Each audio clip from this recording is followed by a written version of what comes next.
అప్పు పెళ్లి పత్రికని కనకం వచ్చేసి వాళ్ళ ఇంట్లో ఇచ్చిపోతూ ఉంటుంది. అప్పుడు కళ్యాణ్ అయితే ఆ పెళ్లి పత్రికని తీసుకొని అలా చూస్తూ ఉండిపోతాడు. ఇక అప్పు నా సొంతం కాలేదా? అప్పు వేరే పెళ్లి చేసుకొని వెళ్ళిపోతుంది అని చెప్పేసి ఆ పెళ్లి పత్రికని చూస్తూ అలాగే బాధపడుతూ ఉండిపోతాడు కళ్యాణ్. ఇక్కడ రాజ్ మాత్రం కావ్య మీద మండిపడుతూ ఉంటాడు. ఇంకా నువ్వు ఇద్దరు ప్రేమికుల్ని విడదీసిన దానివి అవుతావు. నీకు అర్థం కావట్లేదా? అక్కడ అప్పుని ఇక్కడ కళ్యాణ్‌ని బాధ పెట్టిన దానివి అవుతావు.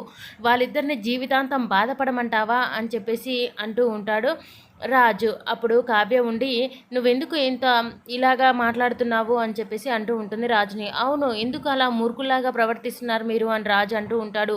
నేను మూర్ఖత్వంతో ప్రవర్తిస్తలేదండి, మా ఇంటి పరువు బాధ్యతని పోకుండా కాపాడగలుగుతున్నాను అని చెప్పేసి అంటూ ఉంటుంది కావ్య. నువ్వు నీ మూర్ఖత్వం కాకపోతే ఏంటి నీ పరువు? వాళ్ళిద్దరికి జీవితాంతం శిక్ష వేయాలనుకుంటున్నావా? వాళ్ళిద్దరిని విడదీసి ఏం పాపం మూట కట్టుకుందాం అనుకుంటున్నావు? ఇంకా మీరు మారరా అని చెప్పేసి అక్కడి నుంచి అయితే వెళ్ళిపోతూ ఉంటాడు రాజు. రాజు అలా గట్టిగా ప్రేమికుల్ని కలపడం కోసం తను పడుతున్న తపన చూసి కావ్య షాక్ అయిపోయి అలా చూస్తూ ఉండిపోతుంది. ఇంకా వాళ్ళిద్దరికీ పెళ్లి చేయాలన్న ఆరాటం మాత్రం రాజుకి బాగా ఉంది. ఇక్కడ కళ్యాణ్కి కూడా బాగా ఇష్టం ఉంది. కానీ అక్కడ అప్పు మాత్రం నా పెళ్ళి చెడగొట్టొద్దు, ఇంకా కవి క్షేమంగా ఉంటే నాకు అంతే చాలు అని చెప్పేసి చెప్పి వెళ్ళింది కదా. మరి ఇక్కడ కళ్యాణ్ ఇంకా అప్పుని పెళ్లి చేసుకోలేడా? ఇంకా పెళ్లి చేసుకోవాలి అంటే మరి కళ్యాణ్ ఏం చేయబోతున్నాడు? అప్పుని ఏ విధంగా తన వైపు తిప్పుకోబోతున్నాడు? మరి రాజు వీళ్ళిద్దరు పెళ్లి చేస్తాడా లేదా అనేది నెక్స్ట్ సీన్లో చూద్దాం.